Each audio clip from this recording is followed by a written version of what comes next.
at a festival with my affair partner. I didn't know the whole thing was live streamed. Luck is definitely not on my side. I took my affair to a festival I was supposed to have gone with my boyfriend and got caught by the event's camera sounds. Bad, right? Well, my situation's kind of a mess, and I come here exposing my life with the hope you have useful advice for me. If you don't, then I hope you enjoy my life story. I know most of you will call me a Sani. In the comments, I'm so used to hearing it now, I don't even care. Well, first things first, I'm Veronica. I'm a 25-year-old in a 4-year relationship with my boyfriend Liam, who is 3 years older than me. We met at the company where I did an internship during college. He already worked there, and since my first day, he became my office crush. We don't really have a movie romance kind of story. He asked me out. I said yes. We got along and started dating. Our love was always easy. We have very similar personalities, so we pretty much never fight. Things always worked out. And I could never complain about my relationship with Liam. He didn't have any major red flags, and I could see myself building a life with him. I guess somehow that I was the relationship's red flag own thing I realized during high school is that I can easily get bored of people. When I started dating Liam, I figured if we eventually broke up, it would be because I got bored and lost interest in him. The thing is, year after year passed, and I kept loving him the same way. Even with our relationship being simple and low maintenance, it was easy, and I loved it. In our 3rd year together, I thought, well, guess I got bored easily because I was a teenager now. I grew up and want some stability that lasted until this year. My relationship went obsolete for some reason. Liam got to the feared phase of life of only wanting to be home and never going out. I didn't expect us to go to clubs or anything like that, but going to bars and concerts with our friends is a part of a social life. I never wanted to give up. I get chills just thinking about becoming one of those couples who doesn't have any friends and only have each other to interact with. We sort of settled, and I wanted to have more fun. We were in the middle of our 20s. We'd have the rest of our lives to be a boring couple. I love Liam with all of my heart, but our relationship needed a talk and a deep renovation. I know he'd put an effort if I asked, but I figured he wouldn't enjoy it because that's just who he is, and a part of love is accepting your significant other for who they are.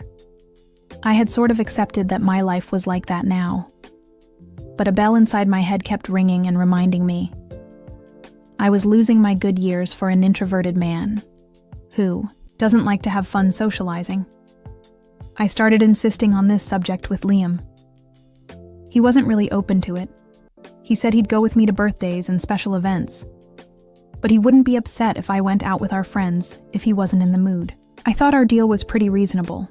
We didn't have to do everything together. Our friends usually hung out in bars.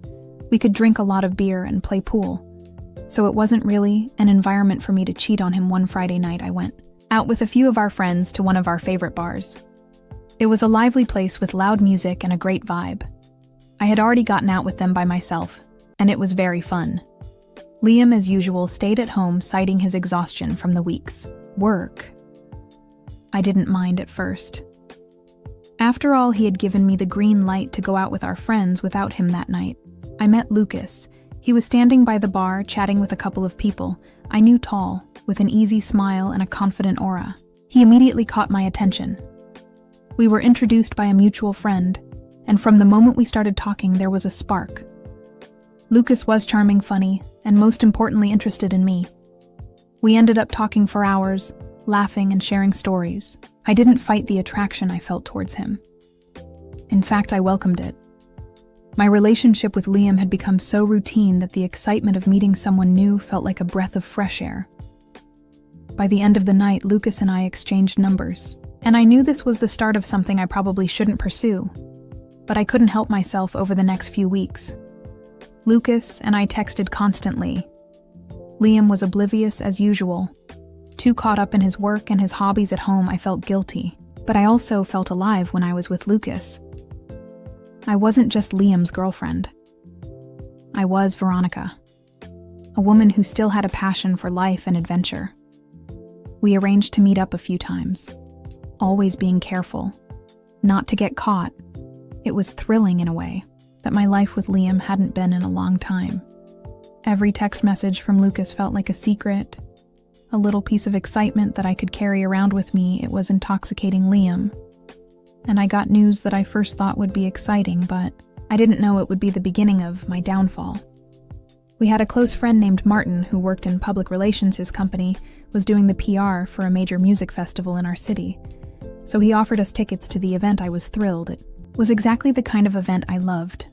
But when I excitedly told Liam about it, he just sighed and said, "You go, V. You know I'm not into those big crowded events." Besides, I promised Mom I'd visit her that weekend. I was furious. It wasn't just about the festival. It was about our relationship. It felt like he was giving up on us, on me. He didn't even try to make an effort to do something I loved. So I decided then and there that I would go to the festival. But not alone. Lucas had mentioned he was going to the same festival with his friends. It was the perfect opportunity. I was also going with my friends. But I made up a story about a childhood friend who was going to the festival and had just gone through a breakup. I told them she didn't have many friends, and I wanted to be there for her to help her have fun. I promised I'd meet them at the end of the festival. That way I ensured my friends wouldn't question me in case I ran into them at the festival. I'd say my friend left crying because of a song she heard, which reminded of her ex. I didn't tell them about Lucas. They thought I was still the loyal girlfriend, in some twisted way. I believed I was, even if I was pretty much compulsively lying about everything. The festival was everything I hoped it would be. Loud music, dancing, and a sense of freedom I hadn't felt in a long time. Lucas and I spent the entire weekend together. After the first day, we went to his apartment. God, it was the best night of my life. We were inseparable, sharing laughs, kisses, and moments that made me forget about everything else. I felt like a teenager again, breaking rules and living in the moment on the last night of the festival, as we stood in the crowd watching the headline act. Lucas pulled me in for a kiss. It was one of those perfect cinematic moments where everything around you fades away. Unfortunately, it didn't stay perfect. For long, something that we didn't know, one of the festival's many cameras caught our kiss. It was broadcast on the big screen scattered throughout the venue, and more importantly, it was also part of the live stream, going out to thousands of viewers. Among those viewers was Martin, who immediately recognized me and texted Liam, who had been spending a quiet evening with his mother. Suddenly found himself watching his girlfriend kiss another man on his phone screen. He didn't say anything to me that night, but when I got home, he was waiting. "What the hell, Veronica?" was all he said. When I walked through the door, the confrontation was ugly. Liam was hurt, angry, and betrayed. He couldn't believe I'd done this to him. And honestly, I couldn't either. I tried to explain how I felt, how our relationship had grown stale, and how I needed something more. But there was no excuse for what I had done, and deep down, I knew it. I couldn't even look at Liam as he yelled at me. Every word he said hit me like a punch to the gut. "I trusted you, V. I gave you the freedom you wanted, and this is how you repay me." He wasn't wrong. I had no defense, no justification that would make sense. "I'm sorry," I whispered. But it sounded so hollow even to my own ears. "I thought we were happy," he continued, his voice breaking. "I thought you loved me. I do love you, Liam," I insisted, but the words felt weak and insincere. Then why, he demanded, "why would you do this?" I didn't have a good answer. The truth was, I had been selfish. I wanted the thrill of something new, and I didn't think about the consequences. I didn't think about Liam. I don't know. I admitted I felt like something was missing. Everything I said sounded stupid-like. There was nothing I could say that would fix it, and there actually wasn't. Something was missing. He repeated, his voice rising. "What about me? What about us?" I didn't know what to say. I had messed up, and there was no way to fix it. "We're done, Veronica," he said finally. "I can't do this anymore." It was like a punch to the gut. I knew I deserved it, but it still hurt. "Liam, please," I begged. "Can't we talk about this? Can't we try to fix it?" "There's nothing to fix," he said coldly. You made your choice, and now I'm making mine." As he walked out, he turned back and added, "Oh, and don't think this is over. I'm sending the festival video to everyone we know. Let's see how your new freedom feels with everyone watching." The blood drained from my face. "Liam, please don't do this." I couldn't believe his words. "Too late," he said with a bitter smile. "You should have thought about that before you cheated." And with that, he was gone. The next day, my phone exploded. With messages and calls, Liam had followed through on his threat, sending the video to our and even my coworkers. The situation was unbearable. Everything. His distance, the family was ashamed. Liam's revenge was complete, leaving me isolated and broken. I realized too late the depth of the damage I had caused. Liam's violent words echoed in my mind, a constant reminder of my betrayal and the destruction it wrought. There was no going back, no mending what had been shattered my life, as I knew it was over, and I had no one to blame but myself. The weeks following the breakup were some of the hardest of my life. I had to face the reality that I had destroyed my relationship with Liam, and I was left to pick up the pieces alone. I moved out of our shared apartment and stayed with a friend until I could find a place of my own. Every time I saw a couple on the street, I felt a punch of regret.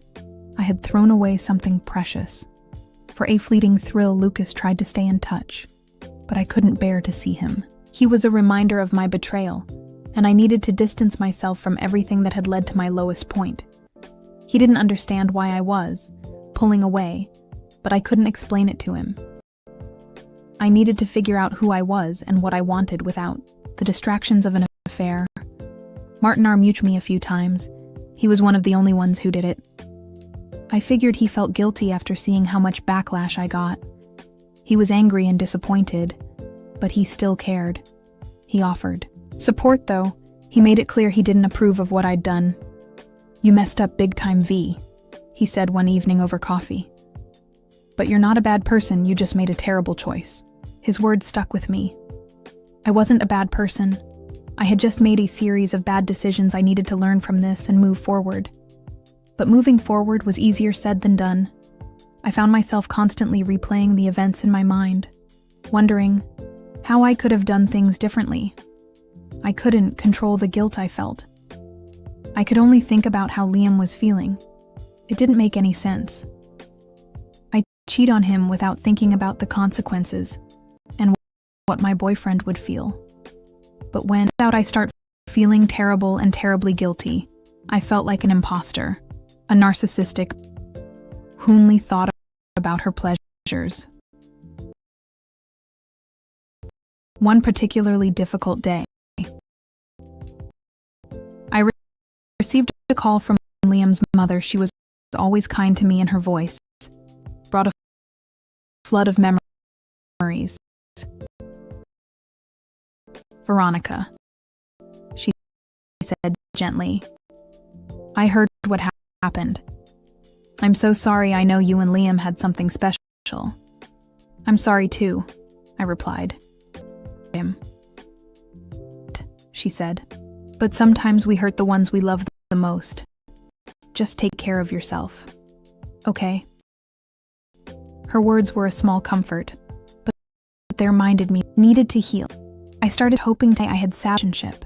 It was a long see that I had passion and excitement outside my fulfilled it. I needed to learn how to communicate my needs rather than seeking superficial feelings elsewhere. As I look back on my journey, I realize that my story is one of